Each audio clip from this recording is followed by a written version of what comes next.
Alright, welcome. Round 2.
Wait, did it not transfer the cycling image? No. Oh, that's kind of funny. Not sure what that was about. Set that up a little bit higher so it covers the camera set sign. That's what I did I with usually it. try that. Yeah, it's fair. Hello, everyone. By the way, I exist. So we're all here. Michael. Terrible for him. Currently. Pence up. 9 4.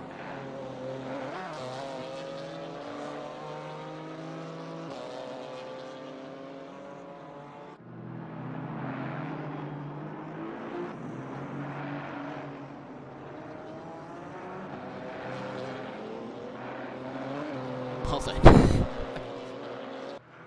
Fashion right here.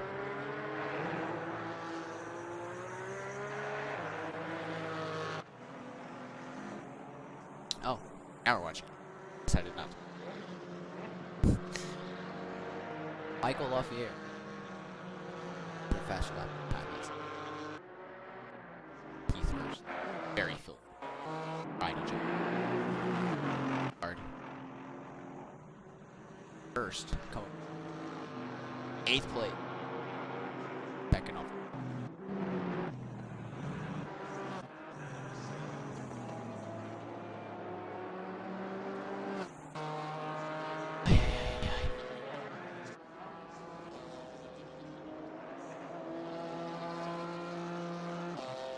Anderson. And a subscription from Boonatix here on Twitch through Amazon Prime. Thank you very much, Boonatix, for using that Amazon Prime sub. I still need to get the bot hooked up to try to plug Prime, but for anyone who does not know, if you do have Amazon Prime subscription, you can link it to your Twitch account, and it gives you one free subscription per month to whatever your favorite streamers are. It gives the same benefits as the subscribing with $5 or 10 or 15 or 25, because I think Twitch has a 25 one now too. It gives the same benefits as subscribing with any of those, and so be sure to take advantage of that if you do have Amazon Prime. Varga now sets time for second place. 4,000 punches. Michael's time there. Tight battle for.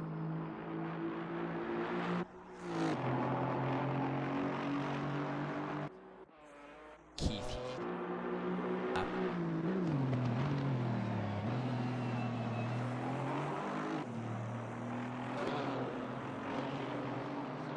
Wide off the exit of.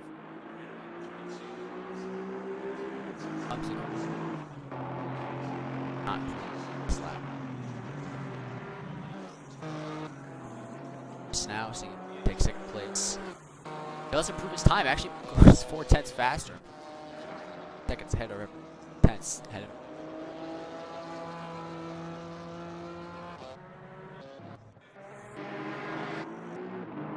Alec now. Tease. Starting his halfway through his lap here.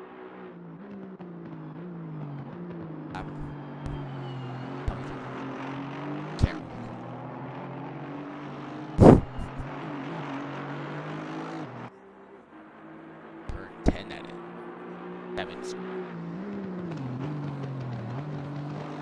Now some final chicane. Got wide again. Time. That's a lap. 9th place. Seconds off. Alex. At Neil. That's a faster time. Puts him in place. 5/10 off the lead.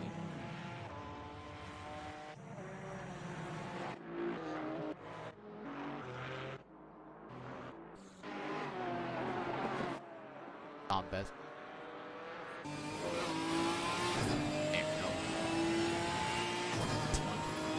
Very whispered. Not really good. Tom going second chicane here. 7.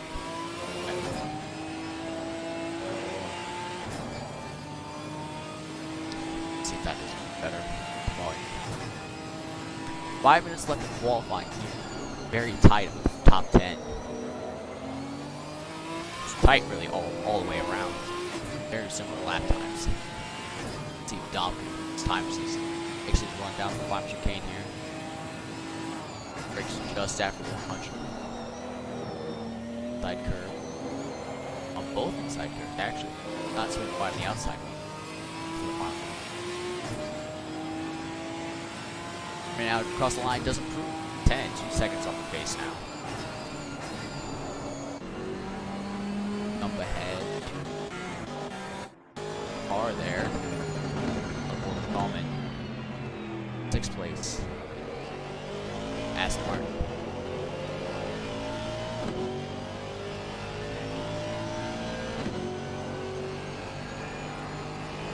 Taking it down the bottom. And everyone's picking after that one.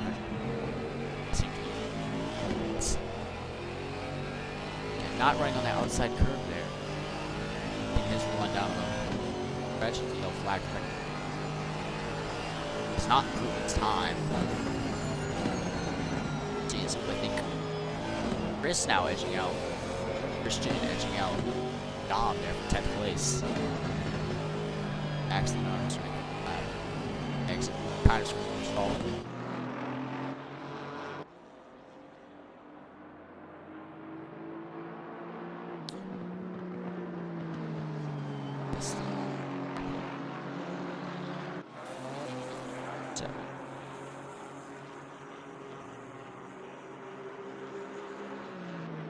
It's not good. No. Jump on. Oh. Michael, no. He has run down the final. Final 2 minutes qualifying here. Gotta get your laps in now. Now see if he can take provision. Chris. Across the line. Does not improve. Actually, 1/10 off his fastest time. Laps here. I am here in the 99 BMW.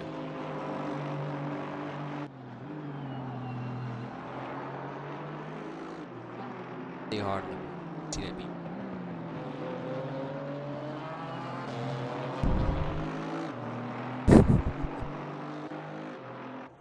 Yeah, we did have one driver sign up in the Camaro there. They decided to switch the gas to Martin. I don't know. They didn't like it, I guess. Oh, Chris with a not so good there. Final corner. Final chicane there. See if he can improve time. It's not. Oh, actually, 2/10 off his fastest lap there. Back to Novak. Across the line here. Time.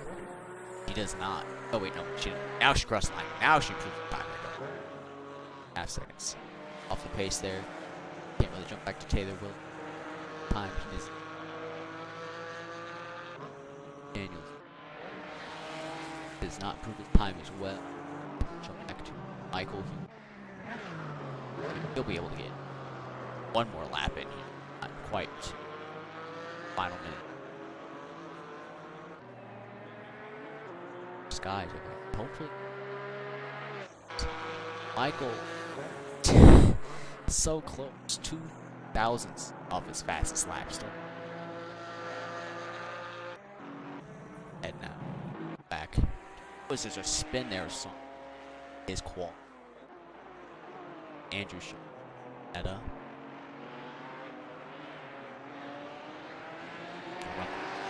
See if he can prove time to beat out Dom. Across the line, not improved. By 6,000. Max, see if he can improve time. Does 5/10ths faster there. Time of 7th place. Matt there. Does improve his time since that gap now. That's he'll be the last one to start. Actually, Keith will actually be the last one to start. 6 of Dom Bezel. Cross the line for qualifying. See what he does.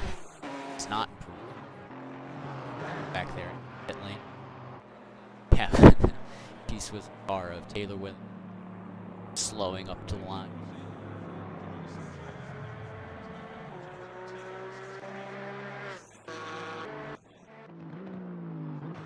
LaFierre looks to have messed up his lap somewhere. Not have a valid lap.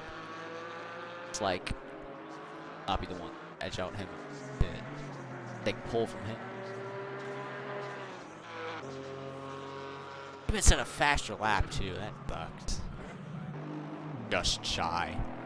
Same exact time with Chris.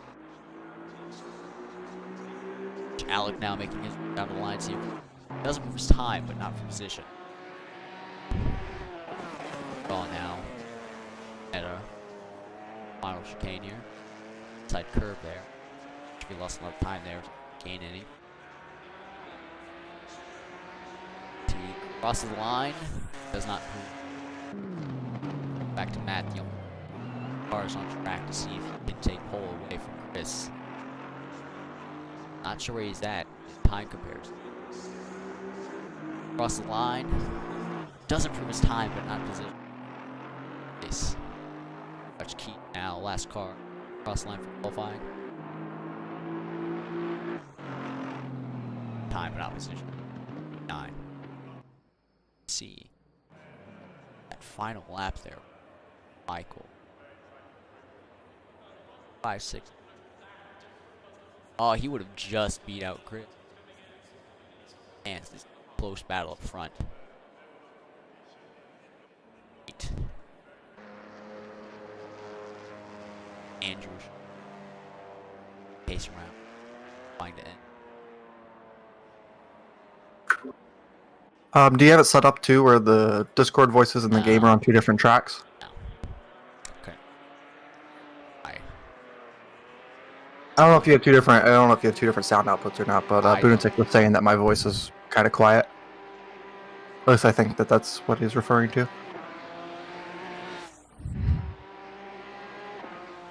Possibly, I don't know.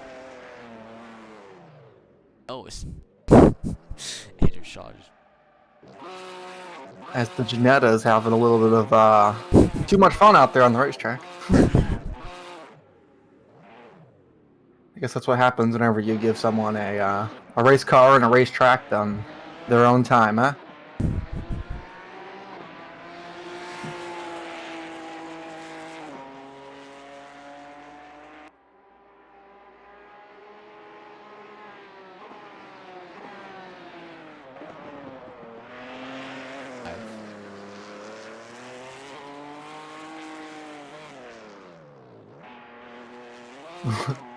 God. I don't know why ACC wants to take 10 years to transition to sessions. Not sure what that's about. Yeah, it is not very happy at the moment, is it?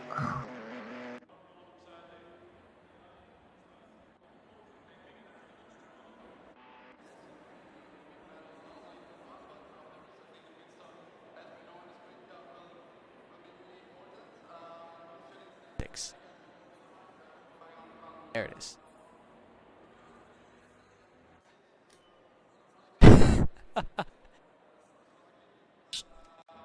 Starting grid here.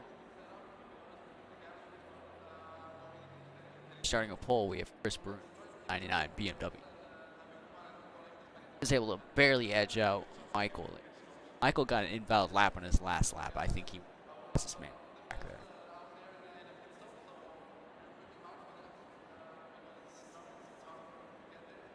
No rain predicted.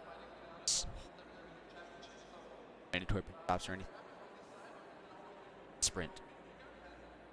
Afterward, I have another qualifying session. It's 10 minutes long.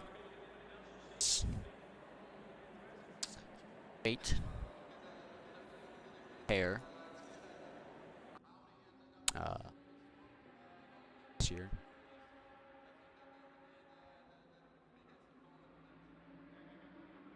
Yeah, how's everyone doing? What to say during the time as we downtime. We'll do a front lap. The weather here is looking to be pretty interesting for the way that the race is projected. It looks to be mostly cloudy, but there is possibility of something else rolling in here later on, especially with the fact that it looks like it's a very high wind traveling to the south, I do believe. So that could I could see some cars getting rather upset going down into turn 1, as well as through the chicanes. Would be fun to see how the weather is going to interact with the racetrack.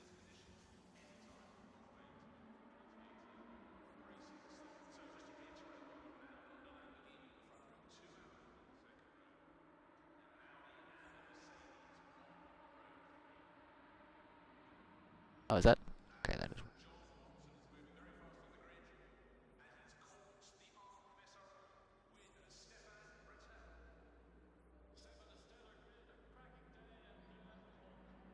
Make sure pit wall. I had it set up. Yes, the pit wall.live does appear to be working pretty well.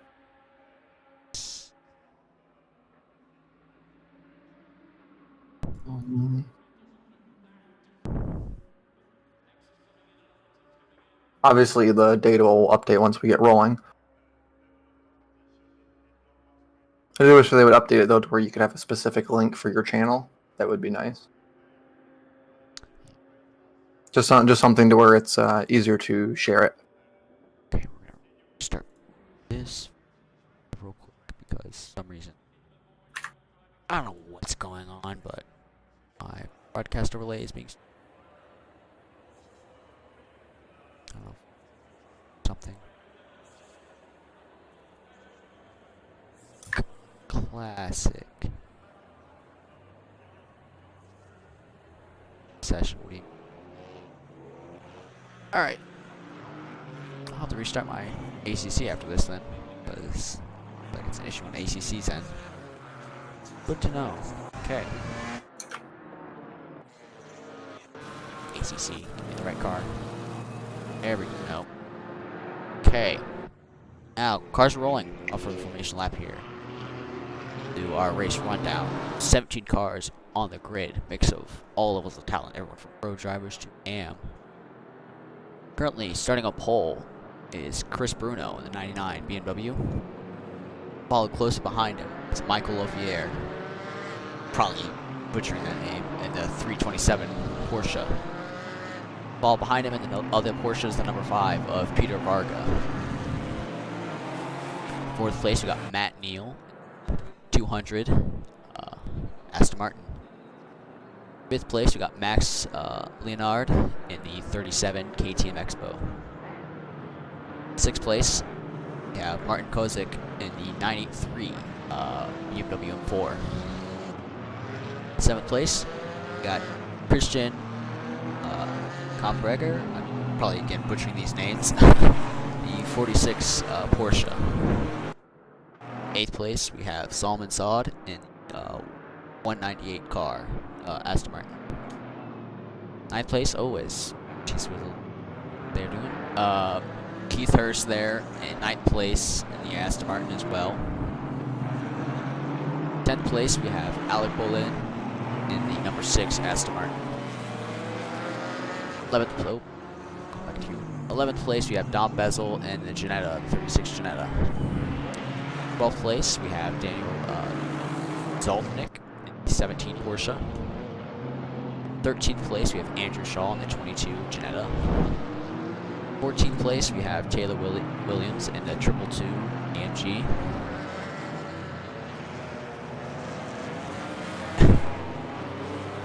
15th place, go back, 763. 16th place, we have 7 Alpine. Cars are lining up as they're coming out of the final chicane. The race is getting ready to go green. 17th is disproportionate. Cars make Green light. Go, go, go.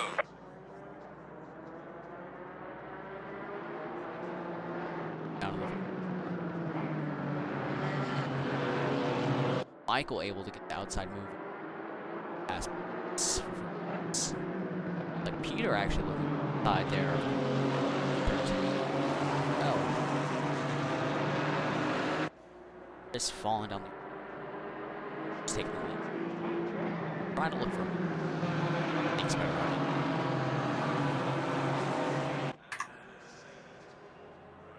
Everyone.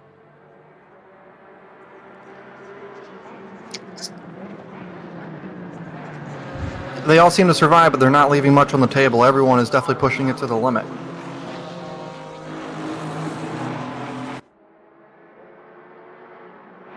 Top 3 still making the run down here. Chris getting really close to the back bumper. 5.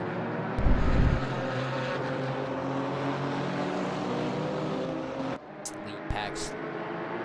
Else. Top 6 actually. Big gap.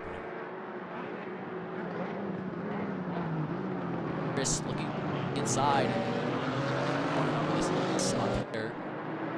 Side by side there. He gets the move done.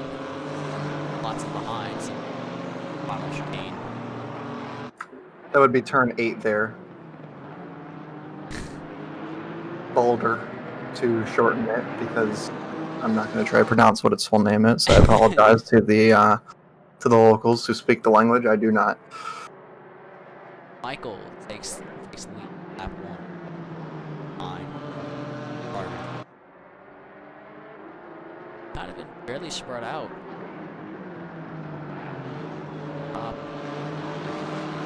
You see a battle between Matt and actually Aston Martin.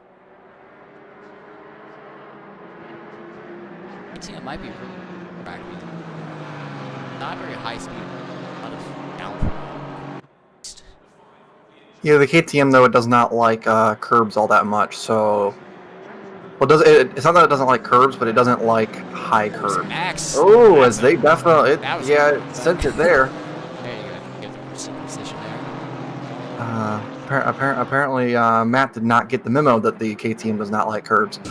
So he just took all of them there. Ooh, as the Porsche in the lead gets loose, and through comes the BMW to the lead. Oh, and Chris there. Peter. I believe it's Matt and Max.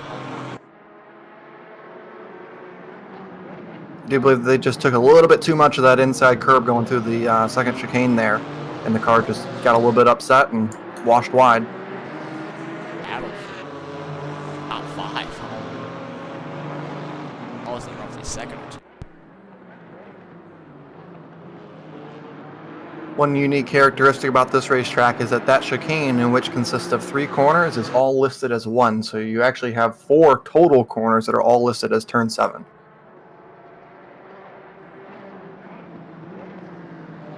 Very weird and new and unique feature of this racetrack. We have a battle looking back between the Janettas down the field. Side by side.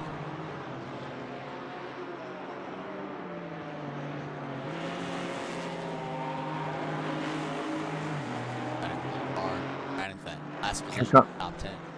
Here comes Bessel back on the inside, side by side as they go into turn 4, and a crossover now by Shaw. It's a run there. Runs a little wide there. It was nicely set up by Shaw, who had the lead, but it was good defense to allow for the overtake, but then get the cutback to be able to get the spot back and even a larger gap than what existed before.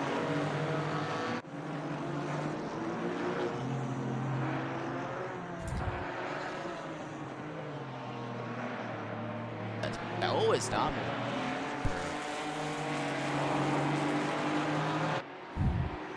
Back up. Yeah, we got the Aston Martin of Matt Neals currently pressuring down the 327 Porsche there for the final spot on the podium.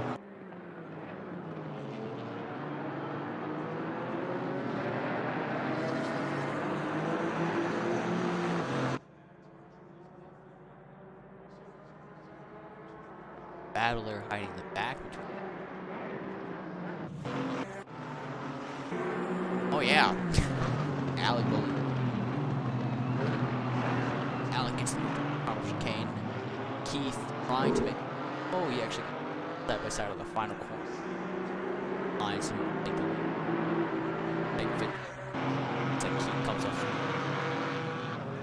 See. Nope, it looks like that Aston Martin was able to keep a really good fight there on the outside. Very good move there by Keith Hurst. Novak has fallen off the back of the pack a little bit. Hopefully that car can get it figured out and start to pressure their way back up.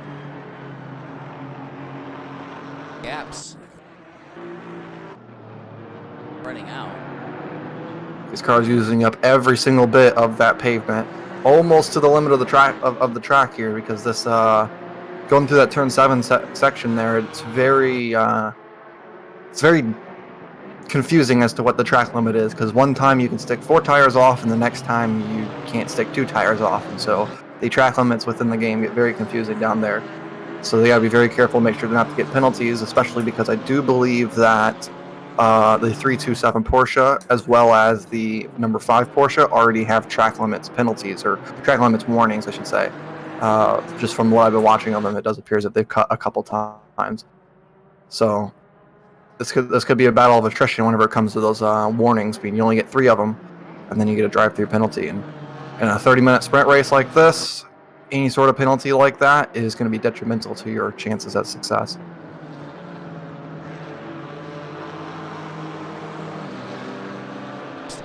Back is battle. And you always Taylor Williams makes a move passing thing. So I was talking about Mercedes.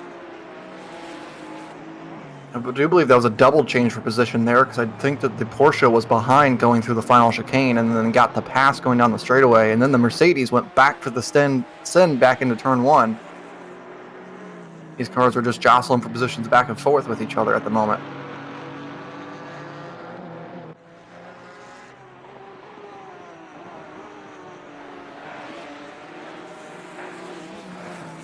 Interesting thing with these GT4 cars is just how that each one is a lot different than the other.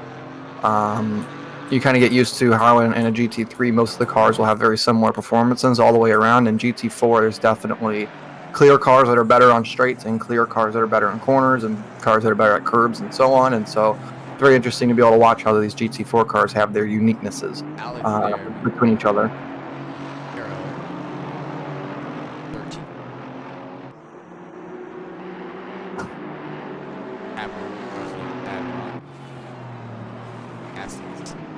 Section. Just keep making a move around the outside. So go fall behind Keith. Kind of fit. Porsches are looking to get pretty racy here for P2 at the top of the grid. This could be exactly what Chris is looking for up there in that BMW. Just a little bit of breathing room if the two of them start to fight. Could allow for that BMW to just relax a little bit more with how he's got to drive it. Tell you what, no one's leaving anything on the table right now. Every single inch of this racetrack is being used, as here comes Michael looking to the inside down towards the turn 6 chicane, or turn 5 chicane, sorry. Elects to back out wisely. Kind of watching a battle there. Daniel and Taylor battling hard for. Points go all the way down to P15. Every point matters. 6-race championship. 12-race championship. 6 round.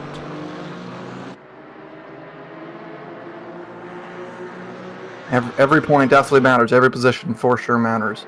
For every spot you can get up on that grid, the better. So even if you are fighting for 12th position, it doesn't matter because you get that one extra point, and that could be the difference between being 4th or 7th in the championship at the end of the year. Those mid-pack races are always really close. With a head of steam came Michael there in the 327 Porsche through the final chicane. They had a lot of speed on the entry. It's very interesting as well to see how certain drivers are electing to run headlights at the moment and others are not. I think for the next race, just dark enough force type.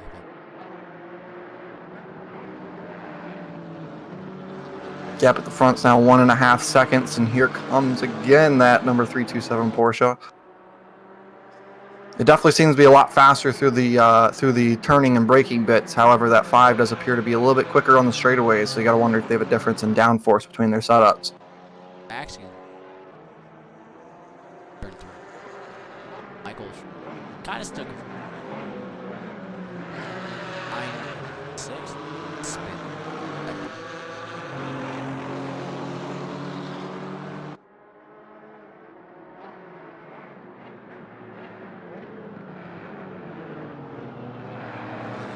These cars are using up every bit of the racetrack. It's very, very, very intense to see them just trying to push it right to the limits. Back to something happened, I think. Daniel Taylor. Dave off there. Canes. Kind of been split in the middle now with the Aston Martin. Possible contact, maybe a late braking move that did not go well there for one of the two. Alex. Oh, Keith getting really. I have Aston Martin. Alex. He has been very, very good on the brakes because of the fact that it's very front heavy with how it brakes. So you can get in there really late and just kind of throw the car into the corner. And so it's a different driving style than, say, the Porsches that surround it. Alex makes the move before the final chicane.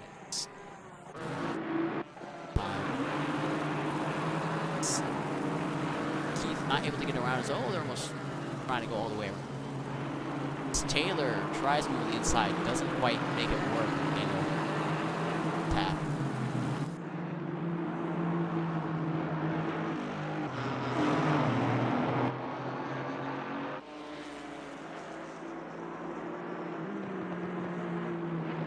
Ooh, that looked like an off track there for the 327 going through the turn 7 chicane. All 4 tires definitely went off of the curbs and onto the green, so that could be considered a corner cut warning for that car, and there goes another one right off the checklist.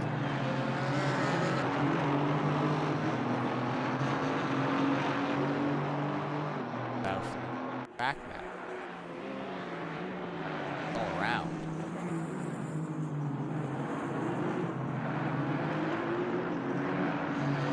Yeah, as the KTM and Max Leinart is working its way up onto the tail end of this podium fight now.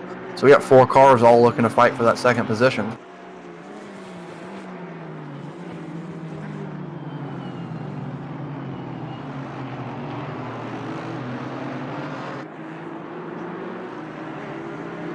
A little bit loose there with the KTM going through turn 1.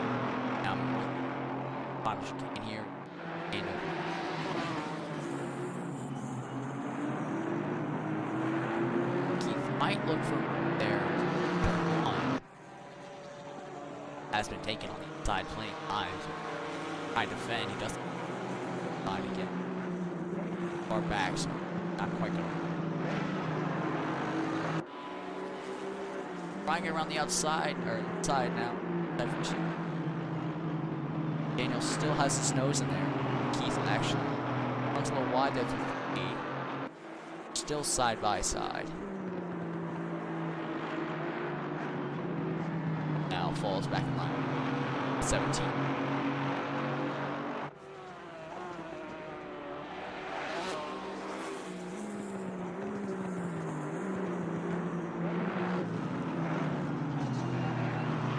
This is showcased that every single point really does matter here, because even with 15 minutes to go in this race, they're fighting very, very hard for this 12th position on the racetrack. Oh, that was almost contact between the two of them as they go down towards turn 7. He gets moved on, I think, almost. Nope, he has to end up cutting the racetrack, and the Porsche gets back around the outside of him. We're looking at 3 cars here. Taylor almost making it through. Oh, I think they are almost. Taylor definitely did. I mean, oh, there's contact. Contact, yeah. That was a huge curb moment there for the Taylor Swift Mercedes, and that just caused it to spin around. Definitely no intentions there. Just a loose car on the curb. As we're gonna stick with this battle here, Side by side as they go down towards the final chicane. There, oh, Keith gets it done. I think is in front. Michael gets moved on for second place ahead of. Just missed on that battle. They're still side by side at the moment. The two of them are fighting. Peter Vargas got the spot as they take up all that curb. There was no room there between that fight. And here comes the Aston Martin now looking for the podium position. Yeah, trying to look for the inside move. Michael bends it really hard. Really KTM. Oh, a little bit of bump there from the KTM to the Aston. They came in really hot on the brakes there. 14 minutes to go here in race 1 from Zolder. Nothing is decided. But I will say that Chris Bruno up front is definitely enjoying seeing that battle on his mirror, because it's allowing him to just cruise on out. He doesn't have to push any track limits. He doesn't have to worry about curbs. He can just kind of sit there, hit his marks, and don't wreck the race car. Yeah. Currently has a 5-second base in sectors. It's bullshit. The 327 Porsche there from Michael's definitely quicker than Peter's car. However, Peter's just fast enough at the spots that he needs to be, aka the straightaways, that it allows him to be able to defend going through the corners, because he gets just enough of a gap to not allow Michael through. Put up a real nice defense on there, making sure Michael around the outside of it. Oh, Michael pushes wide there. That's going to have to be a lift and kind of give up a little bit of room. He's going to get the push here through turn 4. Eric, for your time.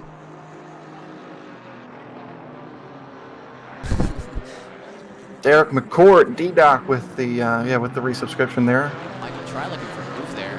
Actually compromises his run as Matt now side by side go second chicane here. Trying it around the outside.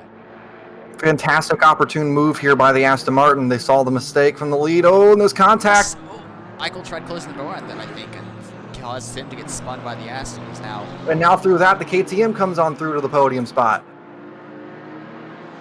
Max Leinard up into third as there was contact between the 327 and the 200 there.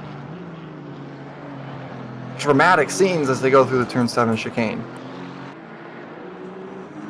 Peter Varga now no longer has to be watching his mirror 24/7 for the defense, giving him a little bit of room. And now, Michael in the 327's under attack from another BMW there in Marco. We also have a fight for the moment at the 7th position on the racetrack between Salman and Christian. The two of them looking to fight for that.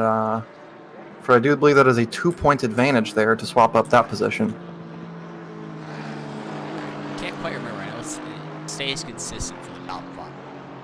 I think it's top 3. It stays consistent. Well, the difference between a win and second is 5 points, and then between second and third is 3 points, and then it's 3 points between third and fourth, and then it's 2 between fourth and fifth and sixth, and then it's 1 point for every position on the way down. So they are fighting over 1 point. They're back in 7th position.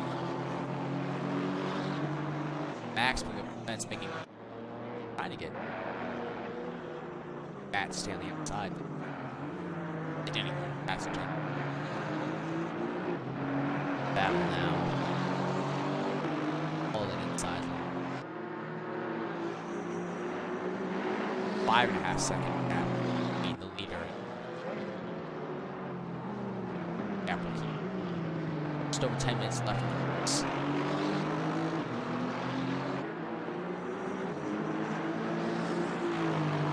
The clouds are appearing to depart here as the race is coming to a close here in Zolder. With round 2, could possibly see some clearer skies. The wind has shifted just a little bit as well, as it is now a hard tailwind going down the front straightaway, whereas before it was more of a headwind. So with the shift of the wind, we could see cars possibly having more issues that could entail to the moment that we saw back earlier at the turn 7 chicane that was a bit unexplained between the Taylor Swift Mercedes and the I do believe it was the Aston Martin. Yeah, Aston 17. Yeah, and the 17 Porsche. With the incident that happened back there with them, it could have possibly just been something with the wind changing, causing the braking to adjust. Oh, we need cover 2 there. Tight. Still battling here. Gap is staying the same as the gap between Michael, Marco, Steve, Max, and all the M's on top. 3-6.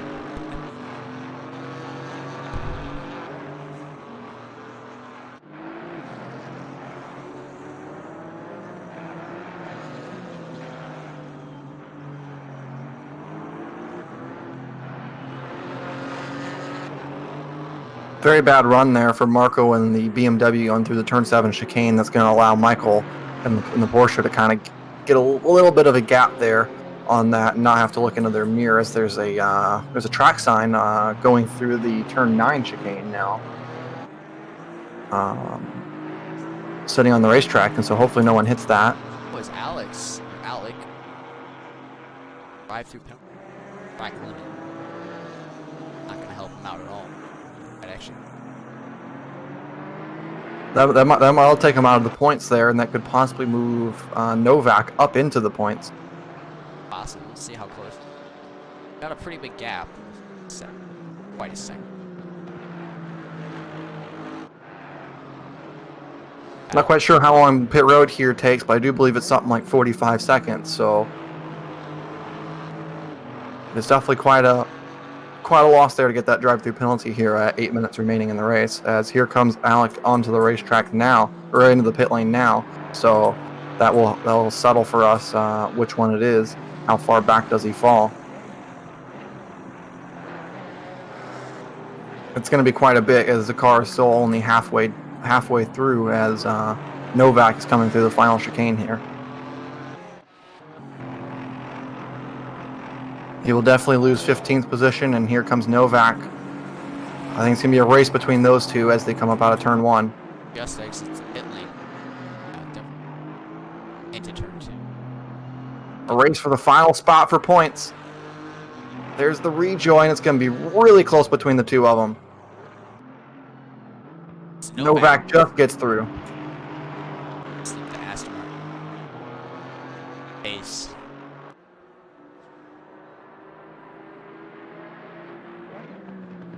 Back. Well, actually, back looks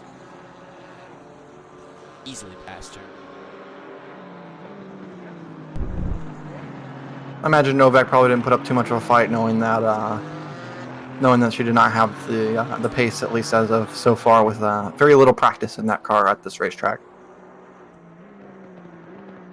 Our fight for the final spot on the podium is still only separated by half a second here, with just under 7 minutes remaining. As well as we have a spot here for the 7th position, separated by about half of a second. The gap is kind of extending back there, especially compared to the lap before, where the cars were side by side going through the final chicane. They're now separated by about 6 car lengths, so definitely not as close of a fight as what there once was. But that makes up for the fact that the Aston Martin is now fighting harder for the podium. As you were saying earlier, the KTM is just fast enough here, because there really is not a long enough straightaway to hurt the KTM. It allows it to be just fast enough here to not have to worry about getting past on the straights like it does at most tracks. And due to the KTM style, it definitely does have really good grip through the corners and is very stable under braking. So the car is going to be hard to force into a mistake. However, If you can get close to it, I do believe the Aston Martin will pass it by the time that they get to the end of the straight. The Aston just needs to set up a couple good corners. Drive through as well.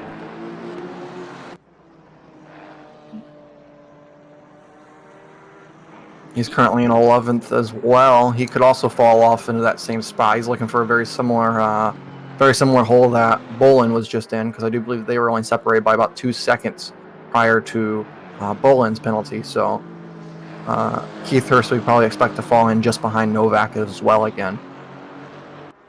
Here with 5 minutes to go, those track limits are coming in clutch. You gotta be asking yourself who up front is dealing with that final warning for track limits, and do we see a penalty up front to possibly shake it up? The 46 Porsche is on attack with the 198 Aston Martin, back there for the 7th position once again. These cars are still separated by about half a second.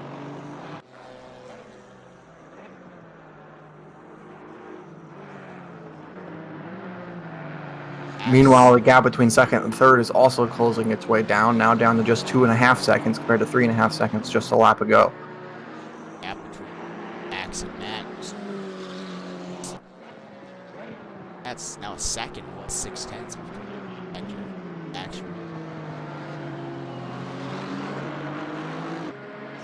Well, what do you have to lose here with just 4 minutes remaining in the race, as Keith Hurst, who is finally caught up to a car to fight here, will have to serve as drive-through.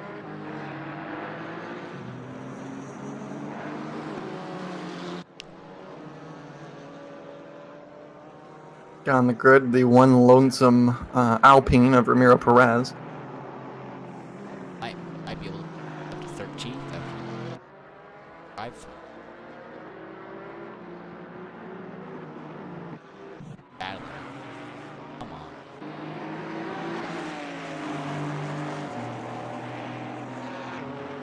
Let's see. Got the off. Oh, Keith sends a move. That's good. Which part? Contact as they spin on the final corner. Keith now going to elect to enter the pit lane for the drive-through after the spin. Keith possibly just looking for one last fun moment in the race, but definitely went for a spin there. What I would say was an ill-advised move whenever it comes to overall pace, because I do believe that Keith could have served that drive-through and still come out in that 15th position. But now with a spin, I do believe that it'll be a solid 16th there for Keith, just outside of the points. Matt's close back up to Max here. If Max made a mistake somewhere. Or no, I think Matt just had overall pace. Someone was close on 6/10. No, because you also have Max, who's reeling his way in on Peter Varga up there for the 2nd position. We are looking at a 3-horse race here for the 2nd position with just 2.5 minutes remaining at Zolder in race 1. There in the distance is Michael. Might be a little far back though. I mean, that car is definitely faster. He's 1 second faster on a per lap basis than the cars up ahead. Let's see what they run this time around. A 134, 137.7, 137.7. So he's running just about the same pace now as the Aston Martin in front of him. But definitely could reel it in if these two start to fight here for the final position on the podium.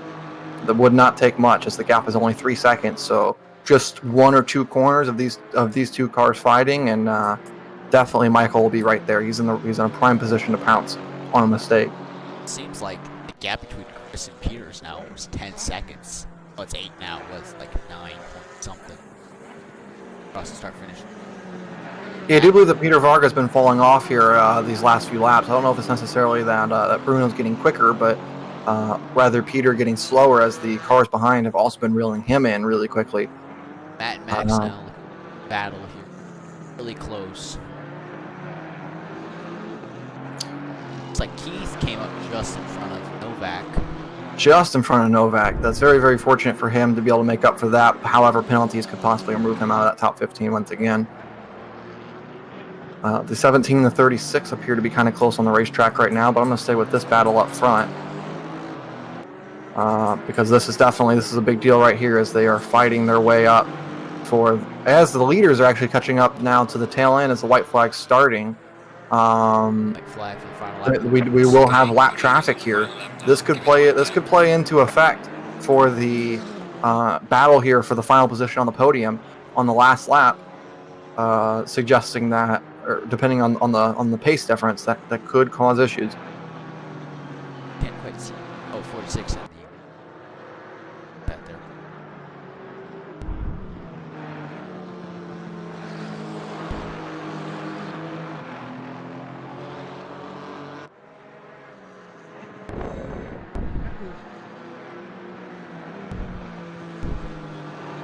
As time is expiring here in race 1 at Zolder, this is the final lap of the race. Bruno pacing his way around to a fantastic, dominating win here in race 1. This battle for the 3rd position here, still just separated by only a couple car lengths. Are we going to see a possible late lunge going down into the hairpin of turn 8? As there's lap traffic now in front of Peter Varga for P2. Oh, is this might really play in the hands? Because these lap traffic, they don't have to move. They can hold their line. Ooh, there was almost contact there between Peter and the lap car of, I don't actually know who that is. I do believe it's the 936 Porsche. As they get right in the way of the KTM. Max making a late move there. I don't think that he expected such a braking maneuver there from the Porsche. That was a good evasive maneuver there to save the race, though, because contact there would have been detrimental. Matt not able to make the move as Chris crosses the line to win the race. It's still a tight battle for Peter Varga going to get P2, Max Leinart in the KTM coming home with P3, and Matt Neal with P4 in the Aston. Very good racing there. P5 going to be Michael in the, as we're looking for a race here for P7 up off the final corner. Not quite going to get the move done there. Those cars will remain close. Now we jump back to P10 here. We have a fight between Daniel and Dom racing for 10th position. Those cars only separated by a couple of car lengths, but I do believe it's just a bit too much for a lunge from Daniel. Oh, is the smoke now making that? Oh, that's a cut. Taking. Daniel probably had one last warning there. He figured he'd take the shot and try to use it up for that pass. I can't blame him. Does not go through though. Dom now takes 10th place. Taylor Willing now. Brian Taylor, as long as he doesn't spin, take 12th place in the triple.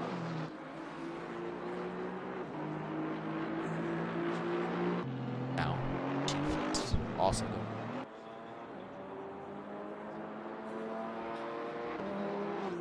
Make sure I save that replay. I have issues. David replay did that.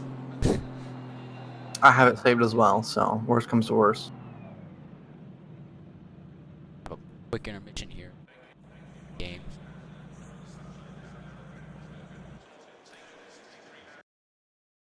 Green light, give it all you can.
Welcome back. Live again. Practice. Had some rain. Yep, light rain currently going on. Where's my light rain going practice. Mind you, this is all how ACC does it. You can set up everything on for Friday, Saturday, and Sunday. This type. So this is race. This is race day considered Sunday. Practice, qualifying, and race 2 all on the same day. Let's see, rain. Now it is mixed conditions. People will try and run slicks and see if that can take them to the end. Run wets. Just being slower and having 2 hot tires. Hot of tires.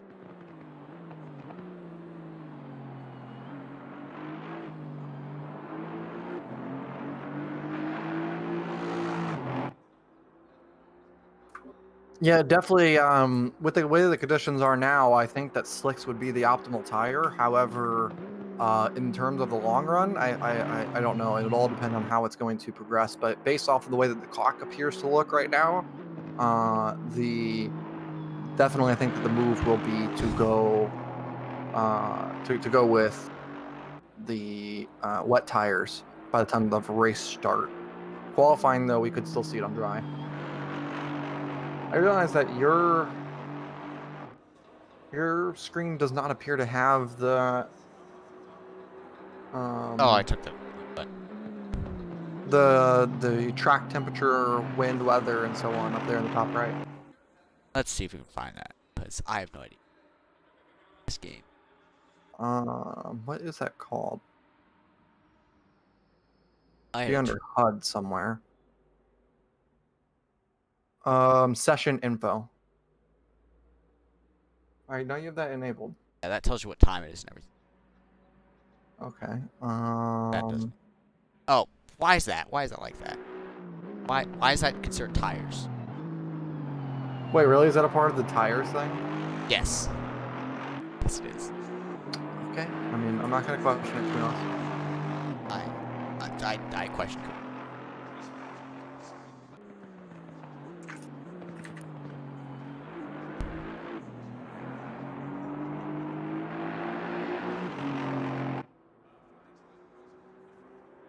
Practice.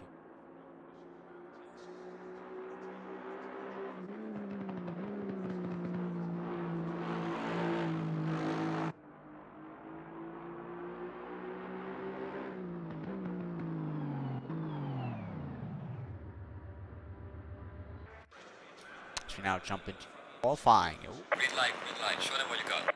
heavy rope. Mine just cloudy. Up. Yeah, the rain has appeared to pass here by the time that we got to our time for qualifying, but hopefully it comes back for the race. It could be very spicy. Can I get to the car I want?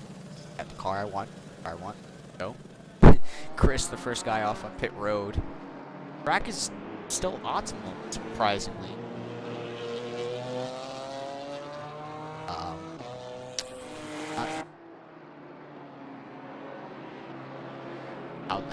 How the track is so optimal would be the fact that okay, this works now. I guess it seems to be yeah, it's surprising to me that the track is so optimal without a bit of rain. Can I go to camera set? There you go.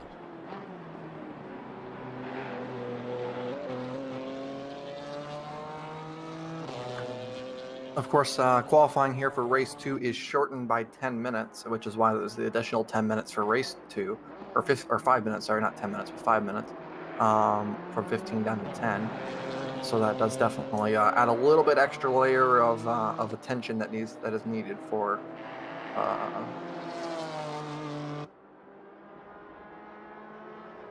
Less time to make mistakes.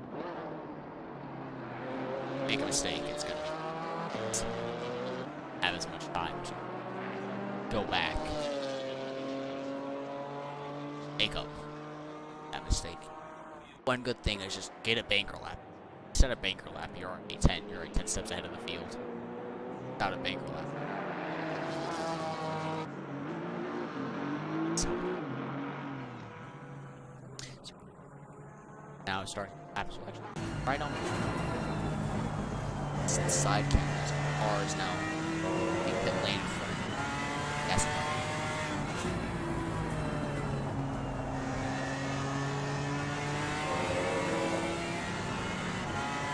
Like you said, it's happening. Less people outlaps. Really not a lot of time to make mistakes.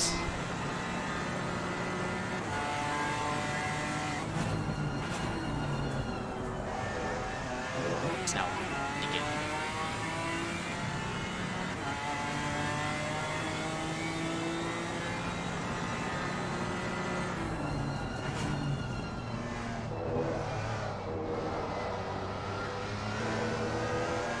Section.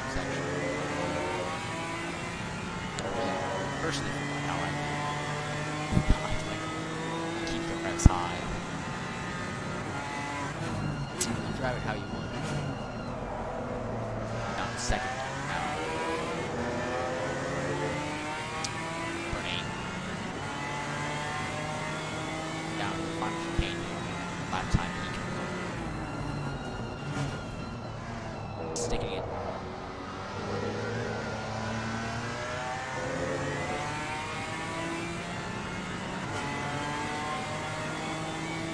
Across the line, 7. And now it's to the lap. 7. And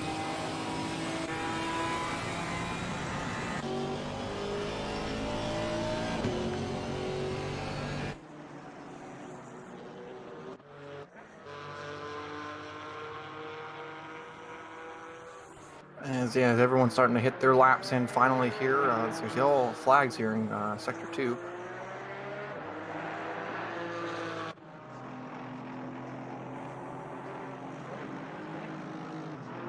now across. Lap. If I recall correctly, the fastest lap qualifying 1 was a 6.5.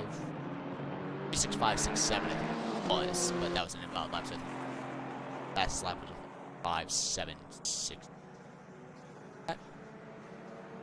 Close laps is max now. 6.8. Getting close to times with going 1. Now across the line, 7th place.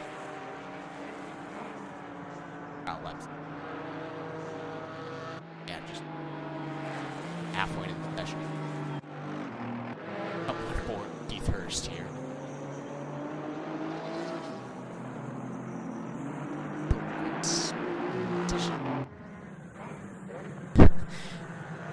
Hurst coming down the line, crosses the line, puts him 6th place. Staying consistent. Seconds.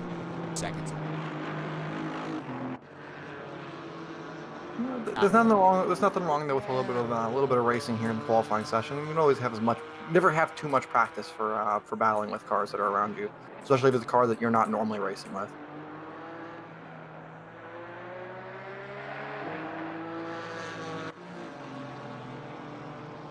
Daniels 9.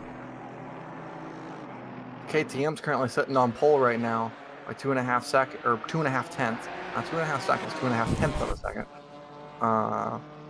We could see something that I don't think anyone would expect there with a KTM pole here. It's 4 minutes remaining qualifying 2. Max now. Second lap, see this does not improve. Actually, it's about a full second slower there. Back up. Do keep in mind that KTM and the Aston Martin here, Matt Neal, they were racing for that 3rd position there the last time around, as Christian jumps his way up into the 2nd place now. Just one. That's such high. I can't speak right now. I need water.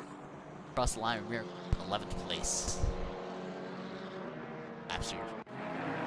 Jump on board. Let's see what the friends can do. This time.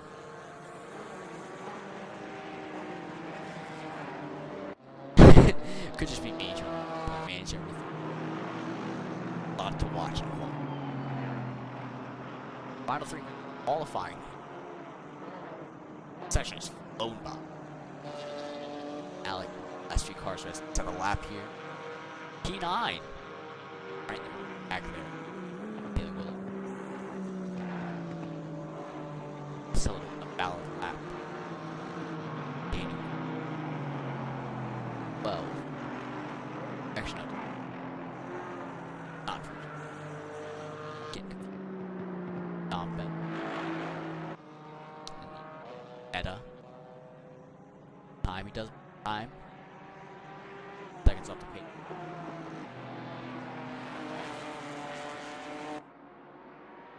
Seven. Max doesn't time to. Oh, I didn't see the time there. Michael again. It's a faster lap. Full. Max tries to catch up. Shy of 900. 19. 900. Yeah, I can't speak. Argamy. Does he puts time. Chris moving in. Again, no time. Everyone.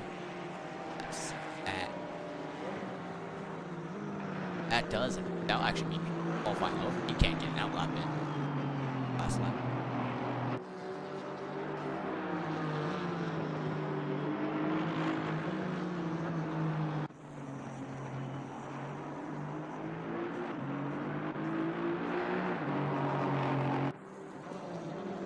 So making down the line, set a lap. 15th place.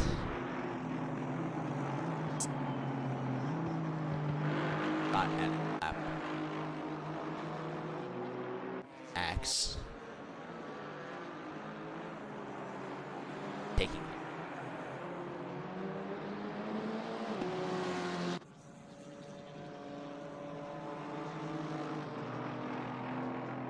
Cross line.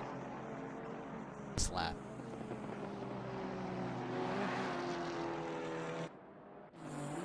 Odd. And 198 last mark. His line. 8th place. Here comes Michael looking through for his final lap here. Maybe he gets one more, depending on how the clock sits for him. He will get one more lap here, but he does not improve that time around. Have to get his last lap in here. Chris does not improve. 9. Christian does not improve. Keith improves as he jumps himself up to 7th position. Not sure if he actually Oh, as jumped Michael spot goes or if he on. just improved his time there. Everyone seems like it's the clock stopped. They just stopped doing laps. Back.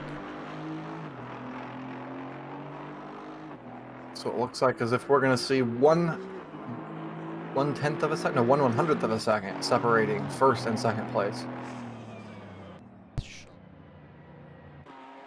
That KTM coming really quick here during qualifying.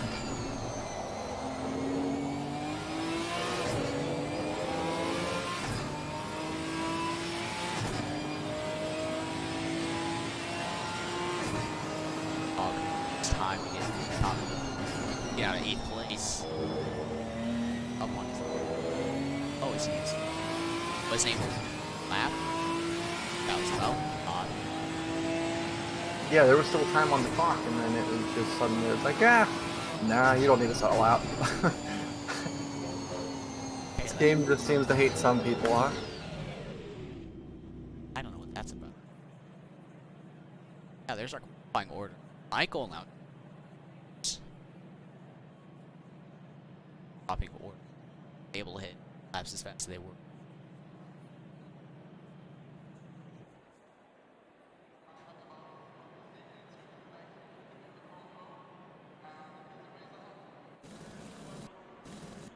Guess you probably.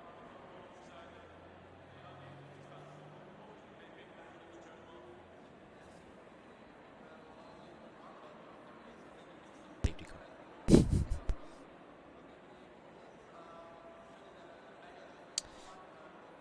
So this game went and canceled.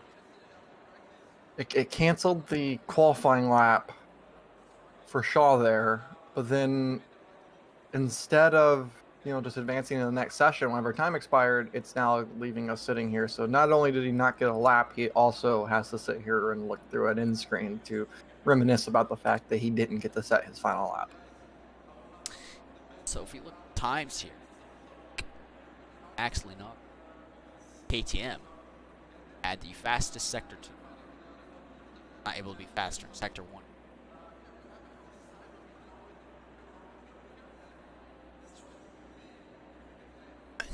Very times top 10 was almost second off the base. Second trend.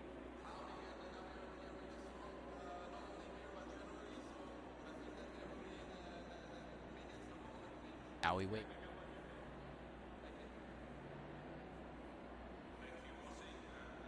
p.m. time.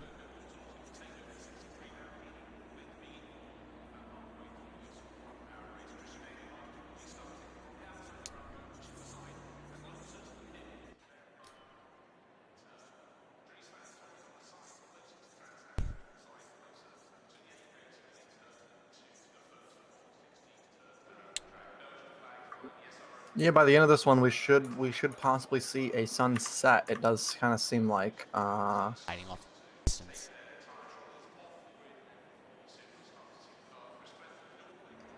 I want to see here. I'm gonna go into a free cam and see if the sun at all does any sort of blinding around the racetrack at the moment.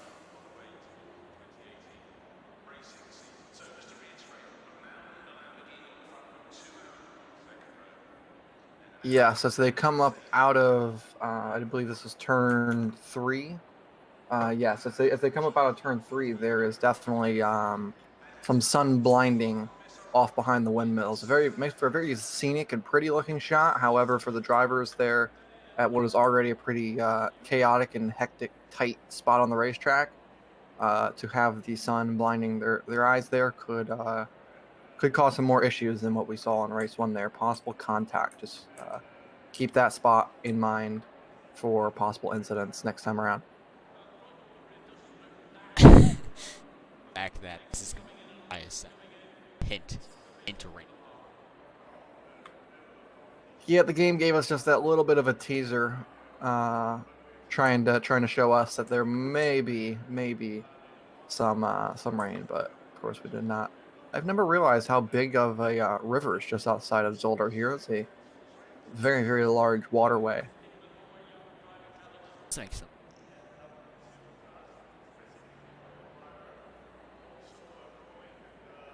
This track appears to be another one of them where for the map surrounding the racetrack, they just repurposed a whole bunch of satellite images of the racetrack. Because if you go into F7 and you zoom out, there's like 10 Zolders. I did that with This is way more egregious than the Nürburgring one. This is real strong. had no right to be that big, probably, because they don't have the North. So why do they have? Yeah, this is just they just decided to not use any extra images, and they just repurposed literally the exact same image over and over and over. That's kind of funny.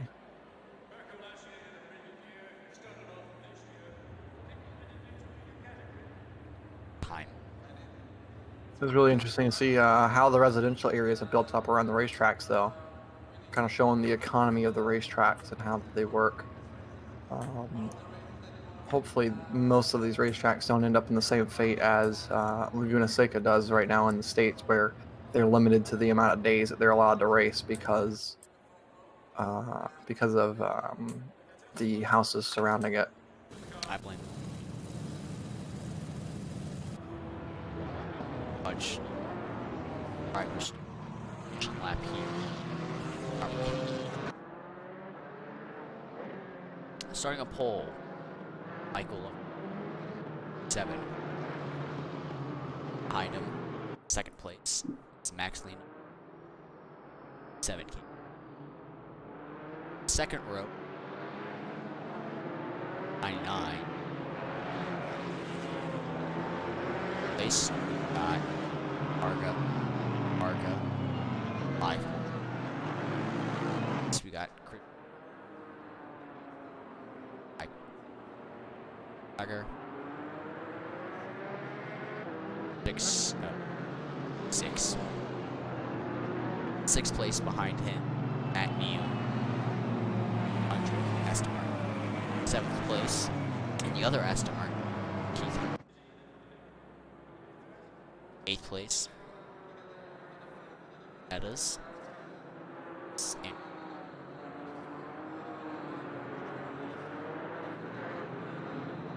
8th place, we have Andrew Shaw. 9th place, we have Taylor Williams and Phoenix. 10th place, we have Salt. 198, Aston. And the other Janetta, 6-0. 12th place, Alec. Aston Martin. 13th place,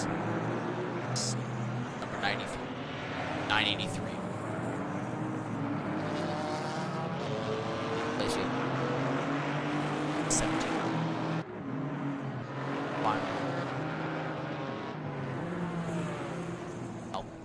97 Alpine.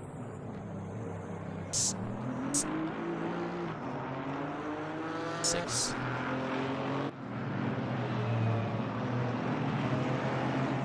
Up.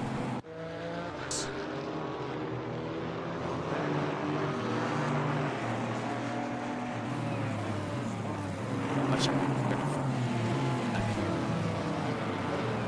right, Helican. Not sure. Taylor. Back. Spun. Back there. Side by side they come, going through the final chicane, getting ready, waiting for those lights to go out.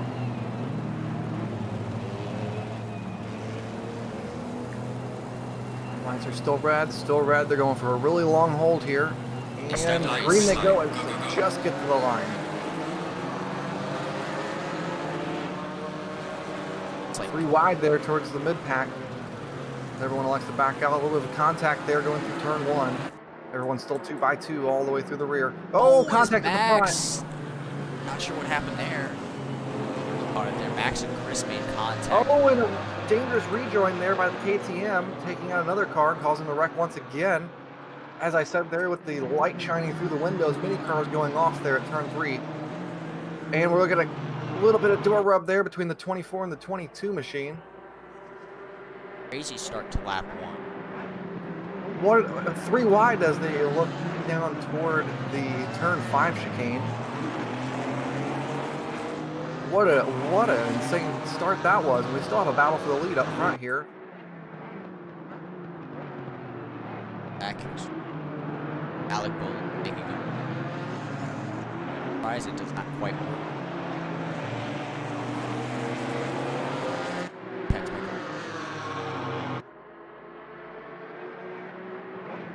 Wow, they've actually been just lap 1 wreck.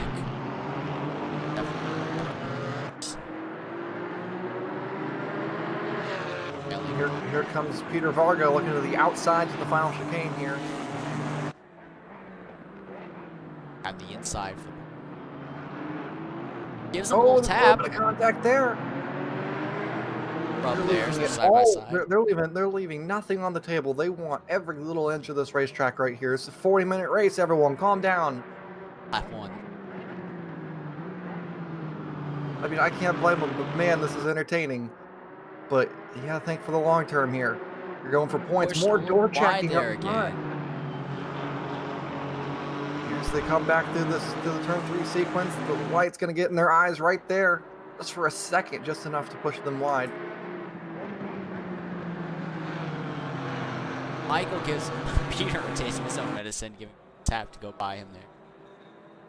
That Aston Martin of Matt and Neal is just clearly faster right now, trying to find his way. Here comes the Porsche of Christian trying to sneak his way through. Defense always in contact again. Matt really wants to get by these two. They're battling pretty hard. can't blame him. The last place I would want to be is right behind the 2 cars that are about to kill each other. Oh, is Keith there? Just got shut off.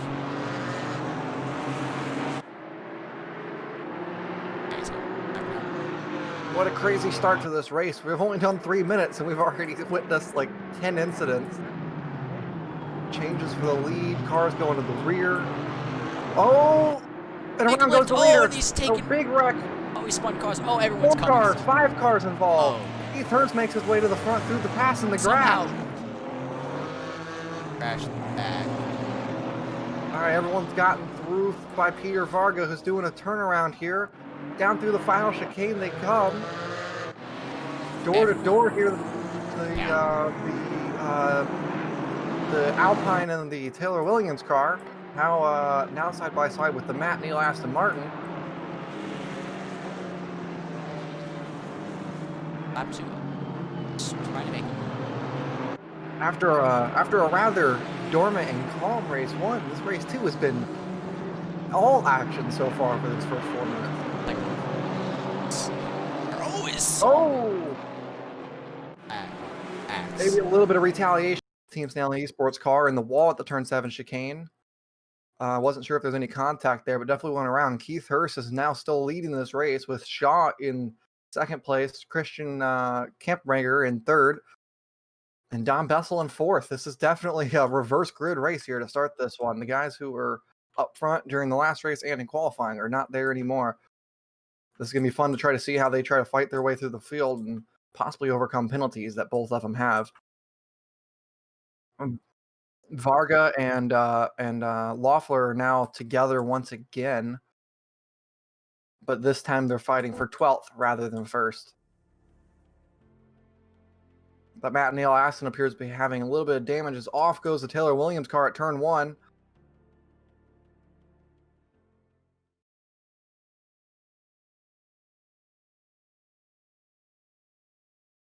The sun has now officially set below the horizon. There is no more light on this racetrack.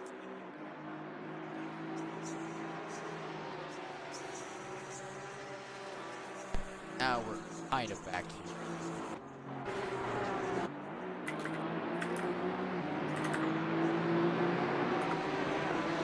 Now we're back.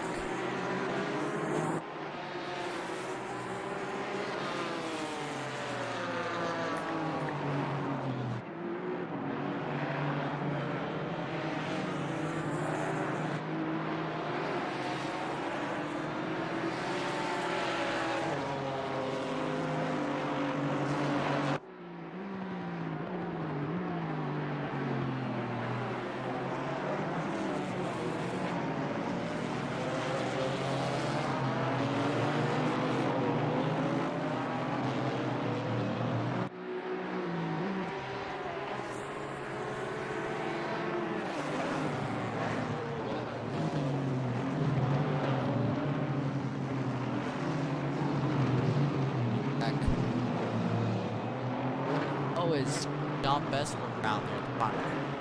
Catch him up.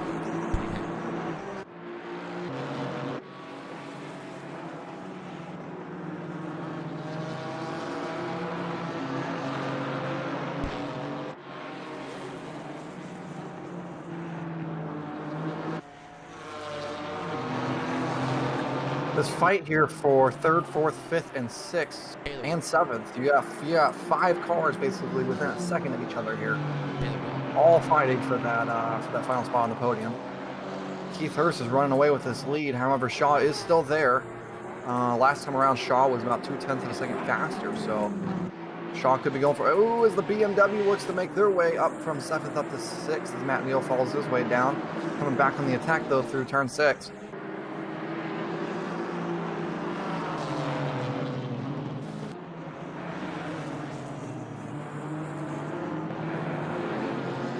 Did mention Don Bessel spun from, I do believe that was 3rd position down to now 9th to the final corner. Not quite sure what happened there. Off goes the Chris Bruno BMW there. Managed to keep a hold of it though in the grass. It's a very dangerous place to go off at turn 7. I've done that many times before and wrecked the cars doing so.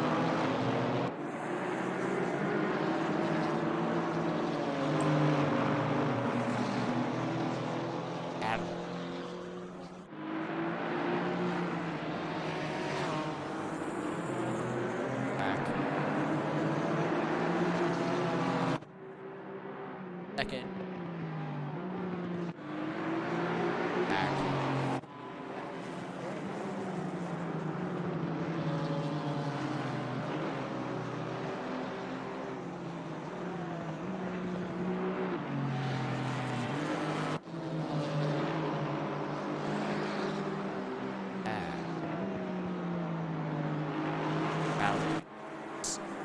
Trying to get by these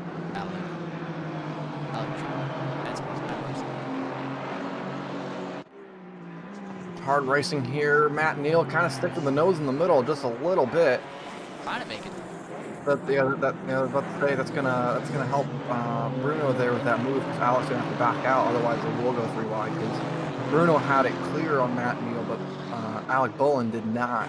So it was gonna be 3 wide for Bolin, but only 2 wide for Bruno.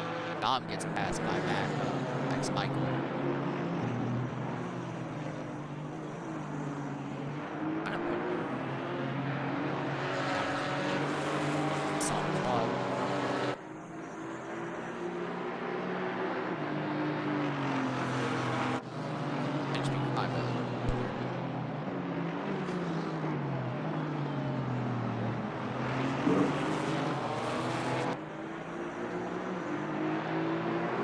Like Max passed out.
That one's not going to count as a track limits warning there for that Porsche.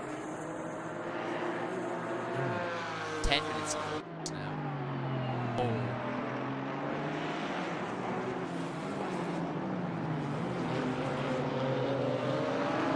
Not quite. Loeffler taking a look here on Salmon's Sod as they come through the turn 8 hairpin.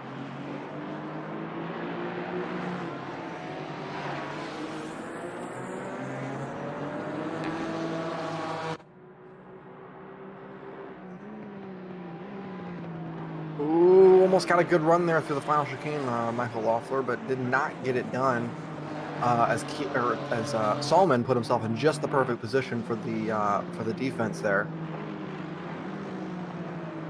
Looking for a cross back in the middle of turn 1 on the exit. A little bit more speed there for the Porsche, but we have to go around the outside at turn 2. Unless we try to see another cross back. Nope, he's going to go around the outside. Outside, but that gives him another way around. It's not going to help. Yeah, but it's also going to pinch Salmon to the inside, possibly making Salmon have to lift a little bit. Ooh, looking for the crossover here through turn 4.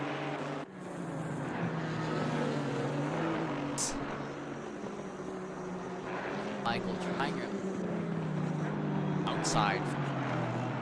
Kind of push. A little bit of contact with fair play here. Both of them trying to go as deep as they can in the brakes. More contact, though, as Salmon's coming across the racetrack. Ooh, man, that was close to disastrous there for both of them. Both of them are going to cut that chicane, too. That's going to be another track on the one for both of them. You got to imagine there's a little bit of frustrating there for Michael in that car after the earlier incident and getting spun. I mean, there's got to be frustration inside that Porsche, and you know it.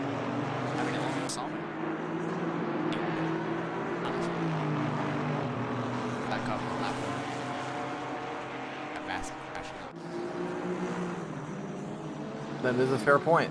Saltman was a part of both of those.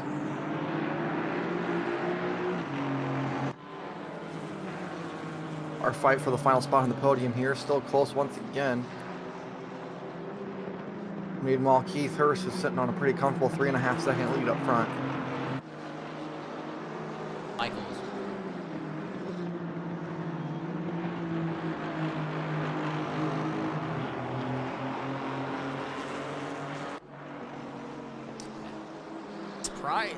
Surprising to Andrews really hold game. It's felt Patrick. Acting up.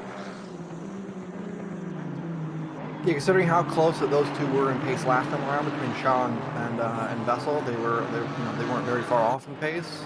It's definitely it's interesting to see how a driver once they're up front, how they can maintain that pace.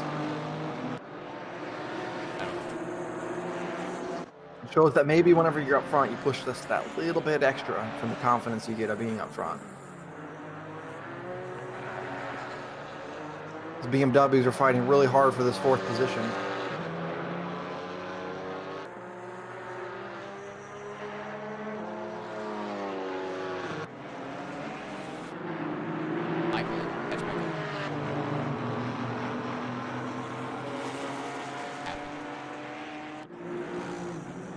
It out of the outside, so I'm up the defense.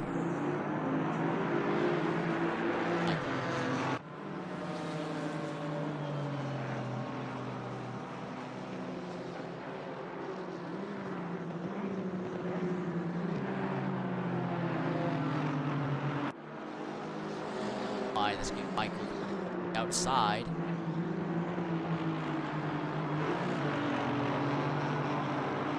Side by side. Michael's just ahead. Spun.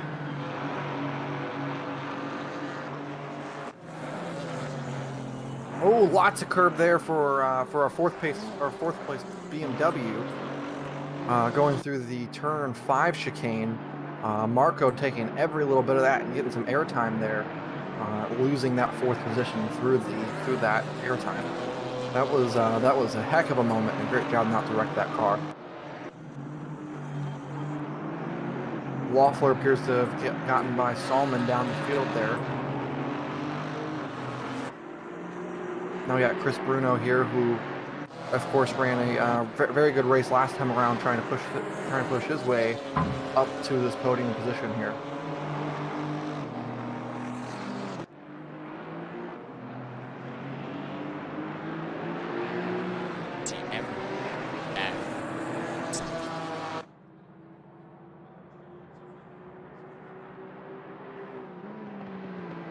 Now actually close and out of state.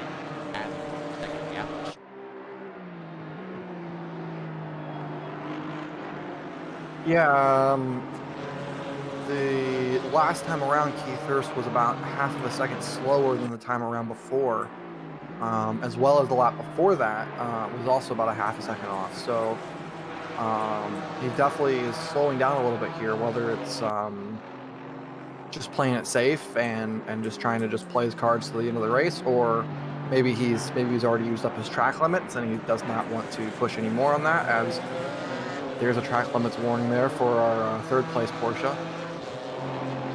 This track is harsh whenever it comes to those track limits, and you gotta be very careful with these chicanes.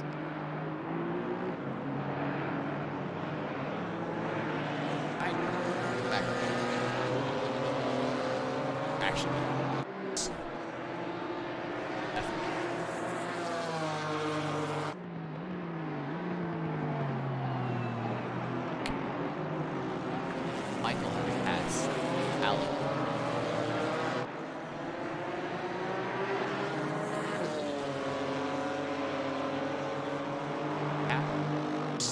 Side over. Oh, Benz, but late defensive move there from Christian. Oh man, the other BMW almost spinning off the back end of that. Lots of track.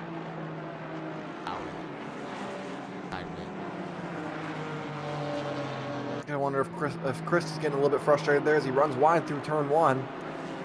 So there's a whole bunch of anger and frustration in this race, it appears. Did give flashing lights there. It's definitely it was a naughty move there by Christian with that late defense under the braking zone. Not exactly sure if it was illegal necessarily, but it was a naughty move. Definitely put his own car in risk there with that defensive maneuver.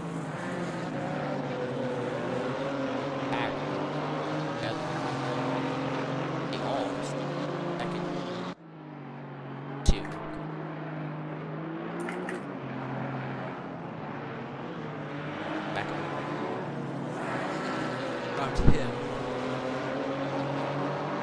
halfway through. Yeah.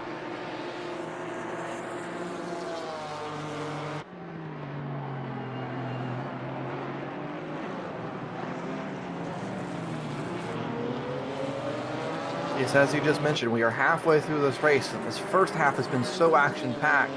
It's going to be hard to imagine that the second half will be able to top it. Yep, I just jumped back to that as well. It was almost a send and some contact there as the Mercedes got onto the brakes on the grass. That was almost a very dangerous maneuver there. Keith Hurst has managed to jump his way back out to a 2.5 second lead, being able to put together a couple of good laps here the last time around. Chris trying to. We are halfway through, not over yet.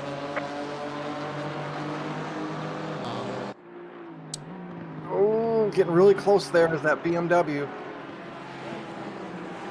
I'm gonna try to stick myself on an onboard here to just see how the wheel work is inside of these two cars. Flash in the headlights.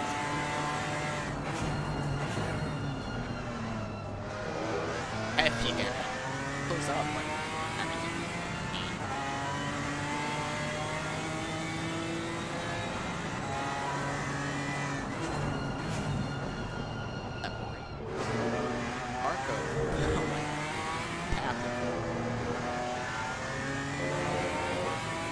I think that's part of the difference between the.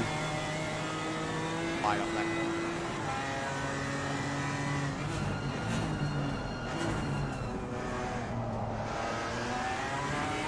I think it's part of the difference between front engine and the mid engine. Oh man, a big run there for the BMW. Come up out of turn 8 there, looking his way down towards the turn 10 chicane. My game crash again. Oh, contact. Contact, and by goes the BMW of Chris Bruno as the Porsche of Christian has fallen his way back all the way to P6 now, as Neil managed to get his way by as well. Oh, almost contact there for the 4th position here between Neil and Kozik. These two cars are racing extremely hard.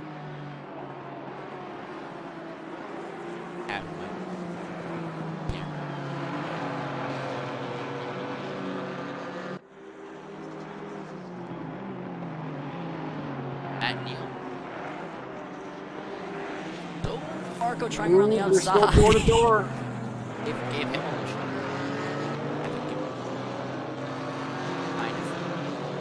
Actually sits up and died. Lots of flashing headlights here. Lots of frustration between the drivers here.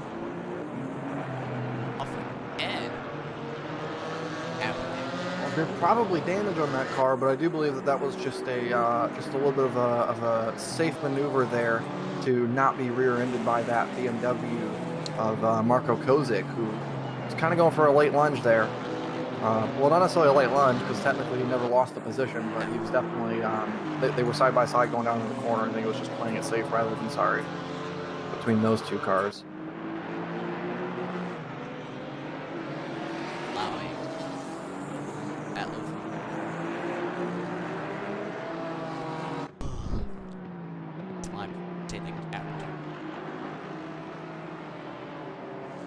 Gap is second and a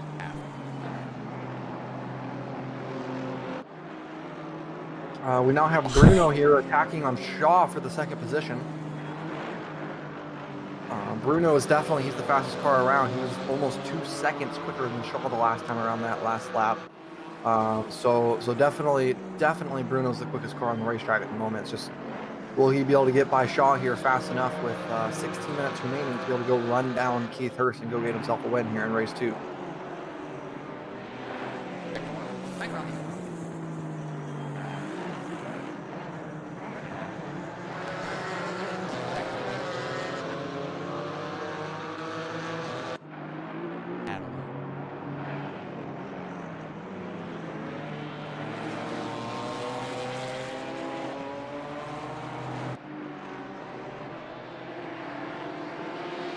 Cars are using a whole bunch of this racetrack, and they are, of course, cutting it at every chance they get because...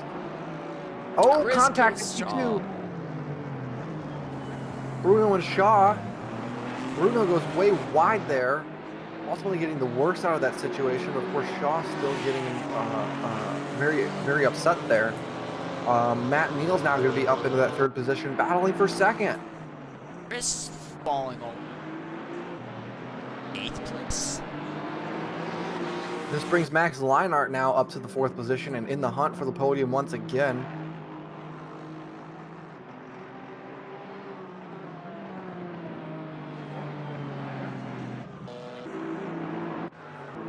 It's really tight battle up front. 15 minutes remain here in race 2 from Zolder.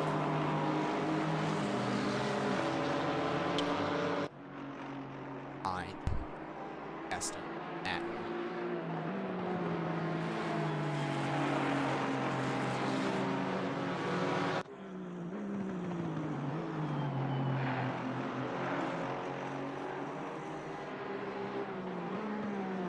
It's better.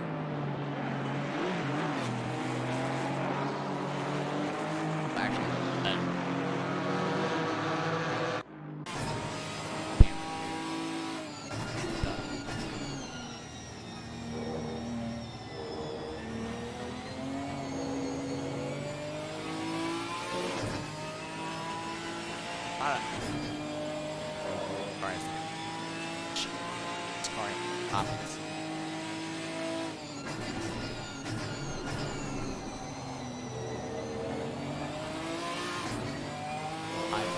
Is that a camera? Like, is the look back camera a camera? Yeah.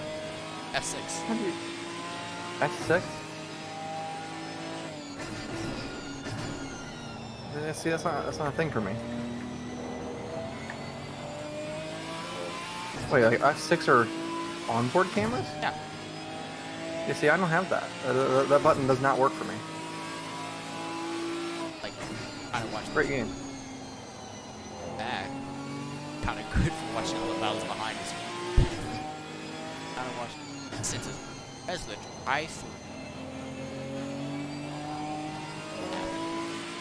I mean, it's got to obviously be for track limits back there. Yeah. So we're looking at a really tight battle here for the 5th, 6th, and 7th position. Shaw's job at staying ahead. It's not letting Matt get. Here comes Michael Loeffler looking his way around the outside of Kozik. Down towards turn 5. He's going to make it stick. He gets that position there on the outside of the chicane. Matt closed up a lot through that pain there.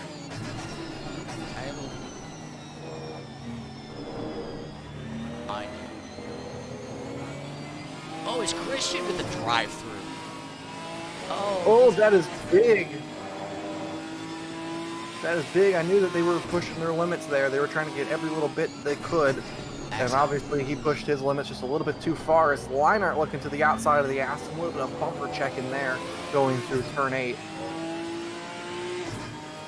Oh, just hey, that gap. The Aston and Matt really defensive. That means Max will have to always Christian shoots off very fast. That was a heck of a shoot into the pit lane there. As Max will actually get the move done on that. And Michael went off there through the final corner. Also, all of this fighting back here has allowed Keith Hurst to get a 6.1 second lead here with 11 minutes remaining. I don't know if there's enough time for these drivers to be able to go run down Keith. Have to be really fast. I mean, even if our fastest cars on the racetrack were to get by, and And I mean, that's going to take a couple laps in of itself for them to get clear of Shaw even. I don't think they have enough time to go run down Keith. Keith might luck himself into a good win here Looks like in race 2 from Zolder. will come out now. PT. Oh. Out of behind. The onboard camera's really making this track look rather lit up right now, but do not be fooled by that. This track is very, very dark at the moment.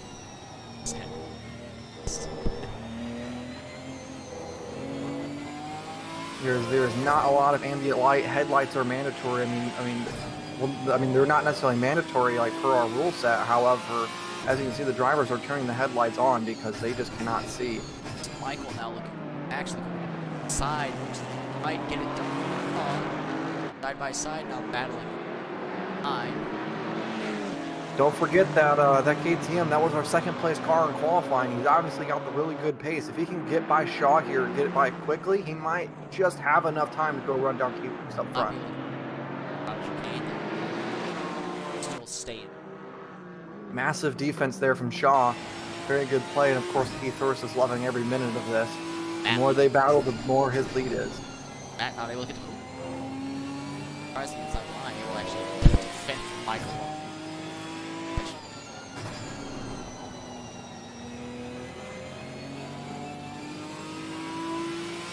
Nice battle.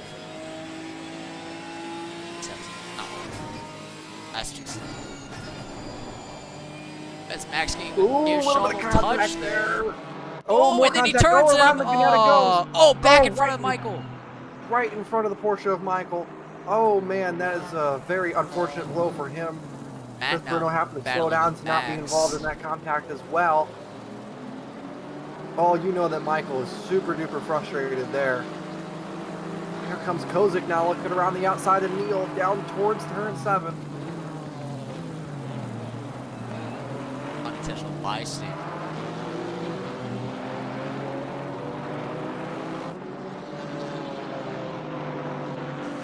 Shaw with heavy. Michael definitely unfortunately got involved in that one. There is tire tracks there coming up off of the final right-hander in turn 7 there, where the tire tracks lead right into a tire wall, which means that someone spun there. Not exactly sure who, but someone definitely spun there and got clipped in that tire wall. So there might be a heavily damaged car somewhere on the racetrack. Having to limp his car back to the pits. I think that'll be. Yeah, that Ganetta is wrecked, and definitely Ramiro Perez down there in the 16th position is going to be happy to see that, because that could bring him back up into the points after his drive-through penalty earlier. Matt giving Flash.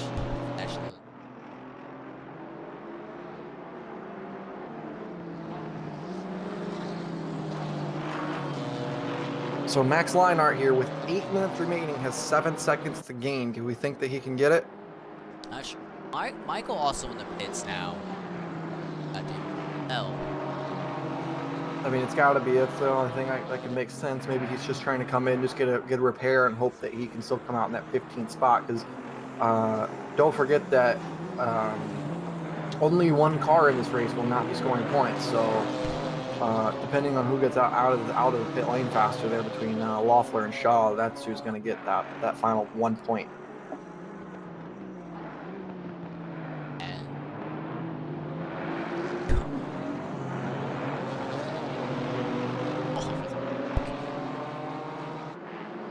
Not sure. Max has to gain a second a minute, not a second a lap, a second a minute. Not enough time for that many laps to happen. Yeah, I mean, basically, you're looking about, he's going to have to be about a second and a half faster than Keith Hurst on a per lap basis in order to get it. So we're going to see what he can do here. He has gained 0.7 of a second so far this lap, but obviously that is not enough. So let's see here. Keith Hurst this time around runs a 138.7. That means that Leinart needs to run a 136 or a low 137. And he comes by with a 138.4. So that's just not enough time there to be able to run down Keith Hurst with the way that the current pacing is.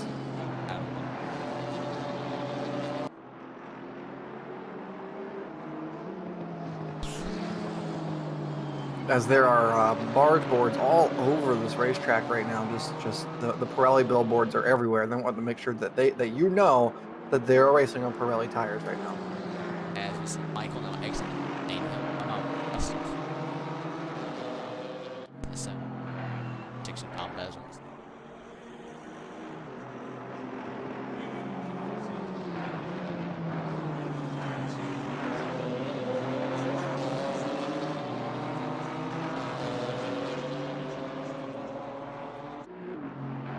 Final 6 minutes.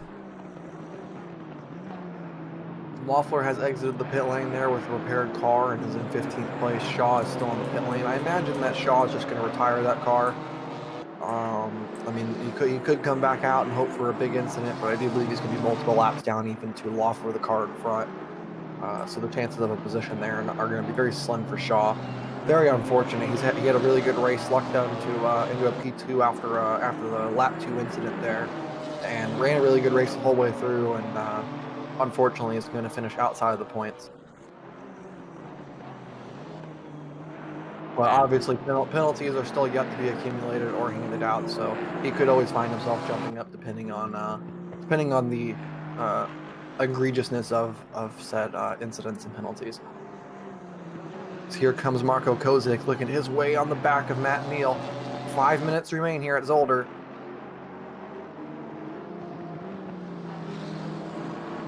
It's been a fantastic round here of the GRG Esports GT4 Championship here.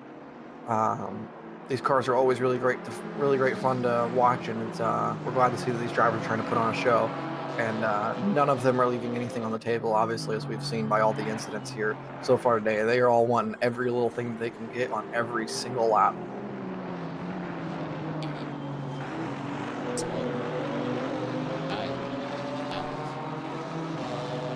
I mean, what more could you ask for? I mean, again, like you said, it's only a 15-car grid, but you couldn't ask for anything more here out of a race. There's just so much action, so much content, and the battle for the podium position is still on between 3 cars and really even 4, because Leinart is not really running away by any means on Matt Neal. The gap is 5.5 seconds now to the lead. It's still about 7/10 a second though that Leinart is gaining, not very much time. Leinart's really going to have to put in a couple good laps here and have Earth possibly make a mistake, as in comes a Porsche there. Onto the pit lane. I don't know who that is.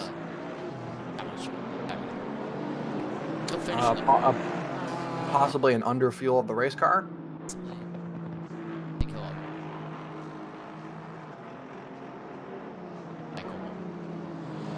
Once again, only a 7/10 gain there from Leinart at second position. So I do believe that he's not going to have enough time to be able to run down Hurst, but. Definitely putting up the pace right now to be able to maintain that second position. But I mean, as we've seen all race here, you never know what's going to happen. Anyone could get that second position at this rate. Even more so with Neal actually running half of a second faster than Leinart as of right now. They are running that down even with the battle happening. These 3 cars that are running in 3rd, 4th, and 5th are faster than Leinart. So the second position is not yet resolved either. Just trying to make up outside. Oh, and he turns him actually. Oh, that is an unfortunate moment there. Around goes Kozik, hard into that tire wall on the outside. That's definitely going to take him out of this hunt here for the podium position.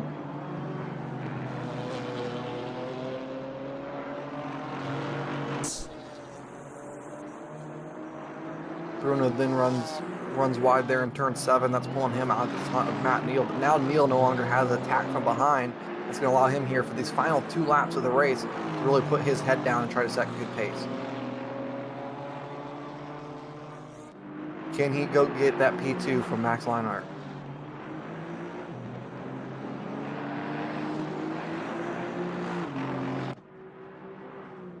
pit lane. Stop.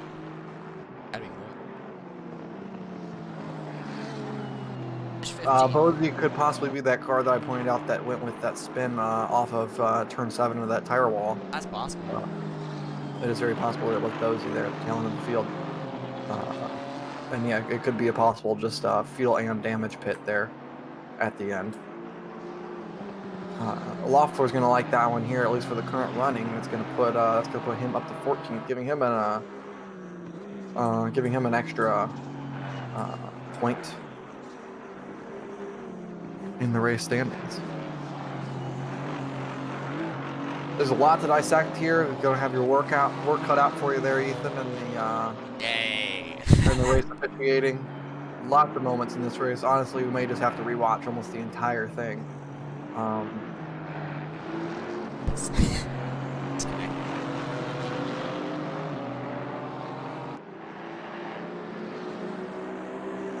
Yeah, I'll save it.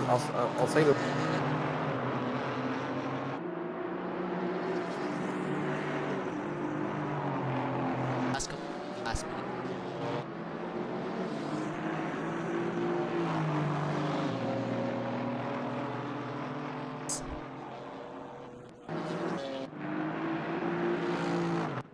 It's about to final lap of her. Okay, the leader is on the final lap now. Give it all you can. It's now closed. Has been closed. Laps at Neil. See if you can take that final. It's Andrew Shaw. Right. Oh, speed. No, speed. I deafened myself. I've been sitting here talking. Yeah, I was like, where'd you go? I was just talking about the fact that Shaw is finally exiting the pit lane and then has a drive-through penalty. Yeah.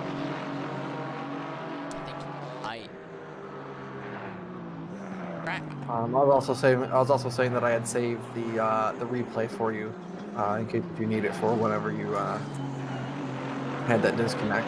So we're looking here for the final spot on the podium. Chris Bruno and Matt Neal racing each other. Obviously, all results on the racetrack are unofficial, but this is still a podium. That's a stop go. Okay then. I don't know what's going on with that car. I don't know if it was speeding, I don't know if it was penalty. I don't know what's going on with that car, but very, very unfortunate for Shaw. The race is just unfolding Actually, as he was up. For 6th place. Varga and Alabama. Yeah, I do believe Saw just got his way through there as well. Because Contact. I'm not sure what happened to Kozik, but Kozik was ahead of this battle here that we're looking at for 6th, but no longer is. As Keith Hurst crosses the line here, taking the checkered flag and a win in race 2. Max Weinart. Matt will take the Oh, contact door to door up off of turn 7. Or off of turn. Oh, wreck on the front straightaway. Bolin with major contact. Let's see if he can get this thing rattled up and get back across the line. Oh, he barely gets 7 points. Just gets it ahead of Kozik. What an eventful final race here. Or race 2, I should say, from Zolder. So about the action. That is for sure. Linar ultimately got that gap down to 2.5 seconds. Very, very, very good good attempt there to go get that position, but obviously did not get it in the end.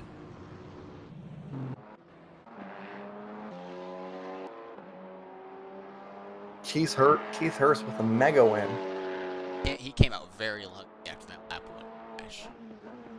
Yeah, he managed to make that pass in the grass and managed to keep a hold of the car while making that pass in the grass, and ultimately that was the race winning move.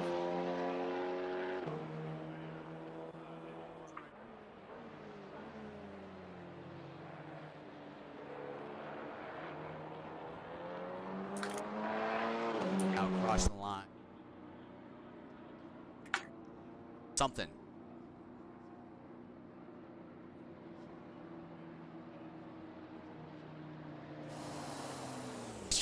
They're just going straight.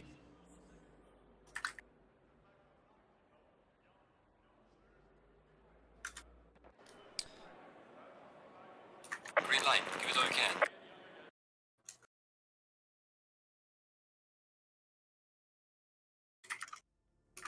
There. Thanks everyone for watching.